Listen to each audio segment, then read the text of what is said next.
direction de la formation professionnelle du Conseil régional d'Aquitaine pilote un schéma régional d'accompagnement des mutations économiques par la formation. Elle a pour mission de coordonner des actions avec les services de l'État, avec les partenaires sociaux et les OPCA pour développer l'emploi sur les territoires. La pire des choses, c'est quand on entend, on est ici à Pessac, dans le grand quartier social de Sège, un jeune qui a un BTS de mécanique, qui ne trouve pas de travail, et qu'en même temps Turboméca aborde au sud de Pau, recherche 100 compagnons par an. Ça ne va pas. La question de l'adaptation, de la formation en fait, qu'elle soit initiale, continue, par apprentissage, ou la formation tout au long de la vie, aux besoins des entreprises, est un double problème. Donc la première chose à faire, c'est de faire se parler ces deux mondes. Le monde de la formation et le monde de l'entreprise. Désintermédier, en quelque sorte. Déverticaliser l'organisation industrielle et l'organisation de la formation. C'est pour ça que les régions sont au cœur du dispositif. Ensuite, c'est établir un système d'information sur le territoire.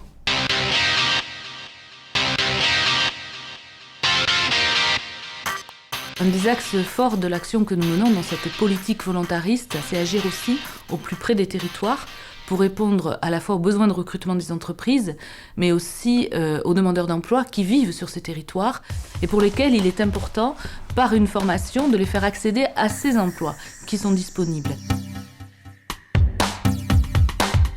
Le Conseil régional finance de la formation. Nous avons les moyens d'agir au plus près des entreprises en coopération avec le Conseil régional pour présélectionner les candidats de manière adéquate. Et ensuite, nous faisons alliance à la fois sur le plan budgétaire, mais aussi sur les différents modes d'intervention. Beaucoup d'entreprises viennent nous voir dans une situation qui est souvent compliquée en termes de recrutement. C'est souvent sur des profils que nous n'avons pas. C'est ce qui était le cas avec l'entreprise Repetto, puisque sur ces métiers-là, il n'y a pas de formation aujourd'hui disponible. Donc nous nous sommes mis autour de la table, le Conseil régional, Pôle emploi, l'organisme pariteur collecteur agréé, l'Opcalia, pour pouvoir analyser la situation de cette entreprise, pouvoir y apporter des réponses, chacun avec son savoir-faire, son offre de services et les moyens qu'il peut engager. Ce sont soit des moyens financiers d'intervention, ce sont des moyens en termes de techniques de recrutement, puisque nous avons mis en place par exemple la méthode de recrutement par simulation, qui nous a permis de travailler sur ce public peu qualifié en vue de les faire évoluer vers les métiers que propose l'entreprise Repetto.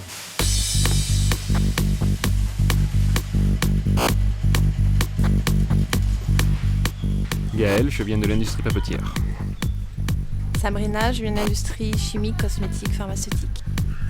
Adil, production en mécanique de précision dans l'implant chirurgical.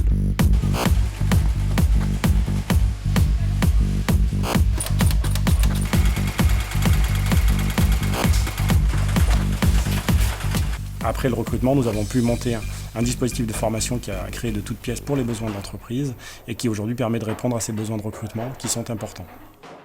Je trouve que c'est quand même quelque chose qui est extraordinaire et je remercie encore donc la région de nous avoir aidé à le faire, puisque ça permet de leur donner la possibilité de travailler dans des sociétés qui sont donc encore une fois proches de leur domicile, de les qualifier.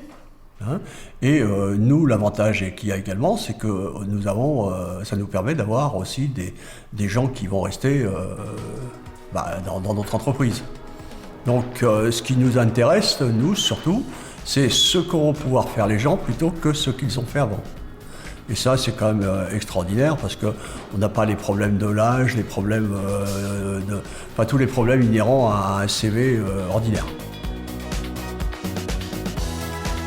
Dès qu'on parle de territoire, dès qu'on parle de formation, eh bien on associe les partenaires sociaux. Ils sont partie intégrante de Pôle emploi. Ils sont un partenaire, je crois, privilégié de la région. Ils sont effectivement avec nous au plus près de ce développement territorial que l'on souhaite pour toute l'Aquitaine. Le cas de l'entreprise Pothèse est assez emblématique de cette manière de fonctionner ensemble. L'entreprise Pothèse Aéronautique est une entreprise qui est située à Aire-sur-Adour, donc loin d'une grande métropole, et qui a des besoins de recrutement importants puisqu'elle est positionnée sur des marchés aéronautiques qui sont actuellement dynamiques, notamment les marchés chez Airbus ou chez Dassault.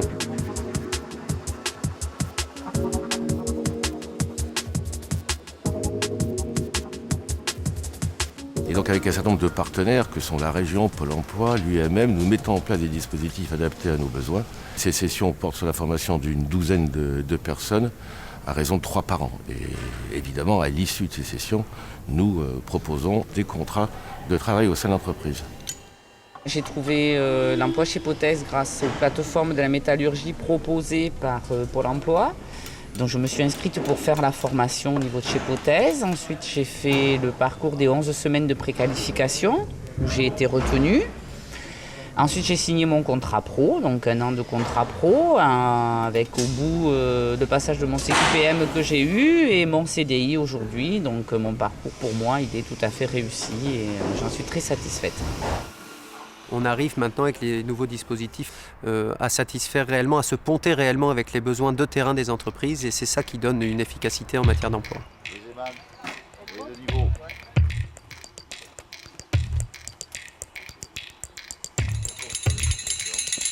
Une partie de nos recrutements est composée de personnes qui ne sont pas dans nos métiers, pas formées à nos activités. Et la région Aquitaine nous aide dans ce cadre-là à les identifier, les former, leur expliquer aussi ce que sont nos métiers, l'exigence qu'ils recouvrent, ce qui nous permet à terme d'accueillir de nouveaux collaborateurs motivés et formés à nos métiers. À titre d'exemple, nous avons récemment intégré 24 nouveaux collaborateurs qui avaient été détectés par la région.